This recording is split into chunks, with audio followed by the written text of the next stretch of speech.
This may not be the worst slum in Port-au-Prince, but it's close.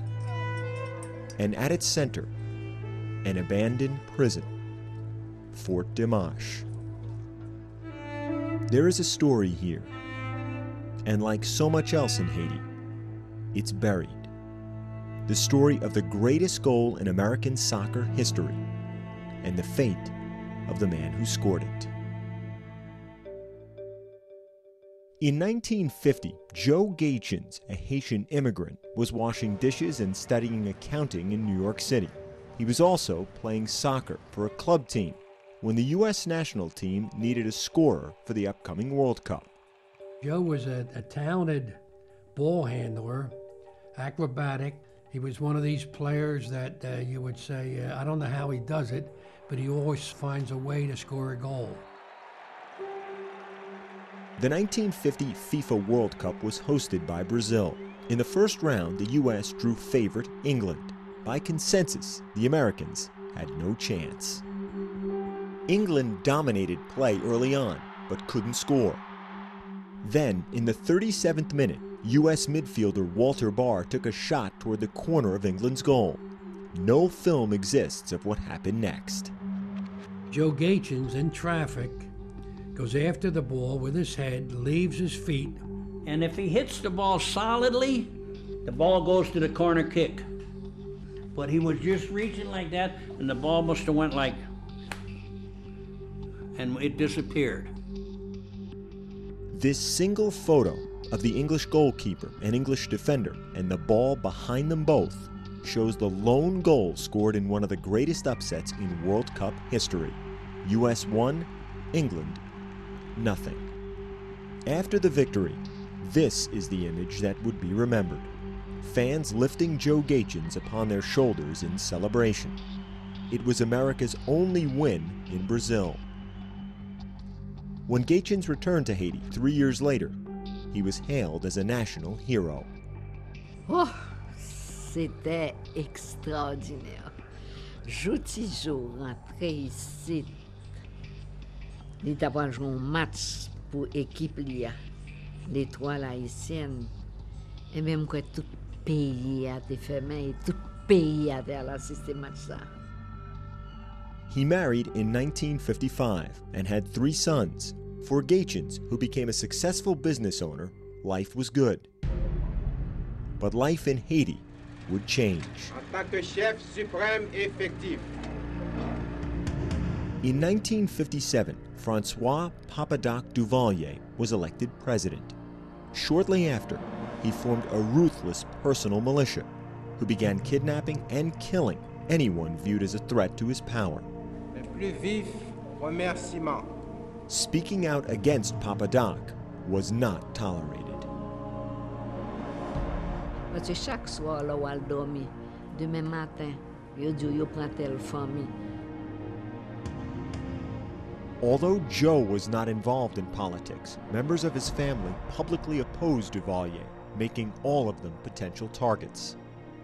I spent all Duvalier's term hiding myself with my husband and my kids. It was a life of terror. In the aftermath of the January quake, so much was reduced to rubble and rock here in Port-au-Prince. But some buildings, of course, still remain, like this one, where Joe Gaetjens had a dry cleaning business in the city in the 50s and 60s.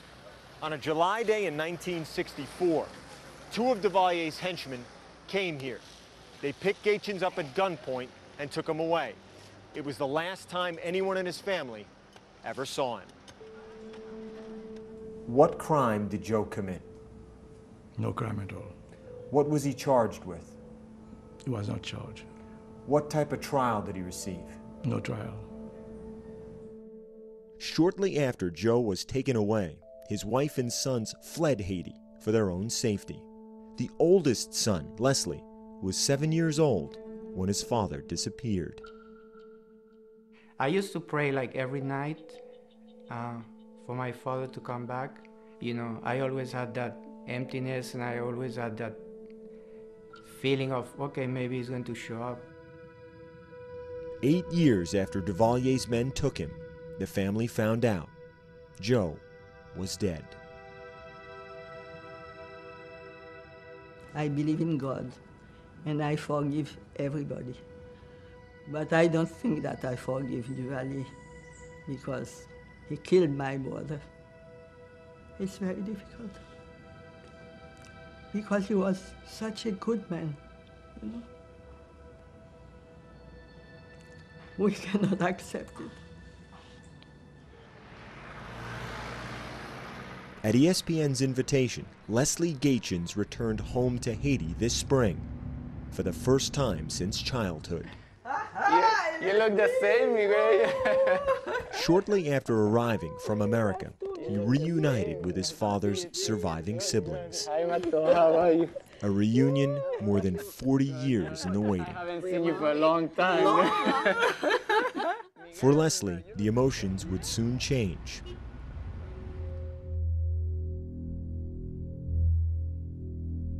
Of all the places felled by the quake in Haiti, this place still stands, a monument to death and darkness.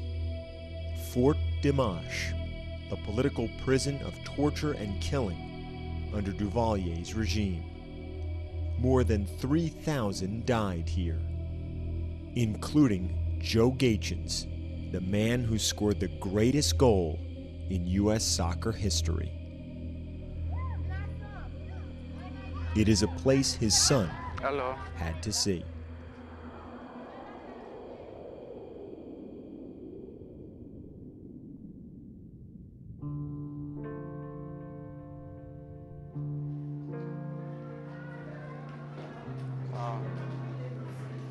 Until it was closed, these cells held up to 40 men at a time.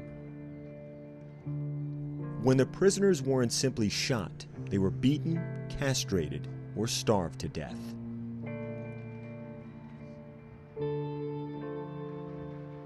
I'm coming full circle now. I'm finally coming to the place where I lost my dad.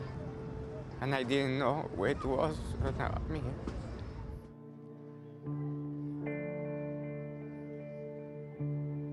Leslie would also feel his father's spirit in a different place. A few miles away from Fort Dimanche, in the heart of the city, sits the National Soccer Stadium, the home to some of Leslie's most vivid memories of his father. Only after getting inside did Leslie find out the stadium gates had been locked. It was the mention of his father's name that opened them. The reason that we got in is when I asked the guard if he knew who Joe Gaetjens was. He had this huge smile on his face, and he said yes, and I said, his son is here and he'd like to go in the stadium, and he said, let's go. It's good to know. Thanks. What does that tell you? That they still remember him after all these years. It's amazing. It's amazing. It was worth the trip coming here. See.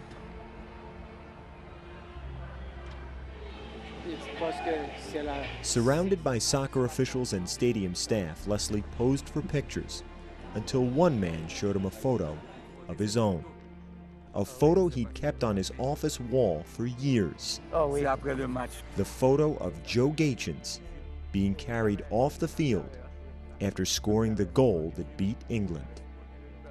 For a son in search of his father's story, proof that not all here is buried.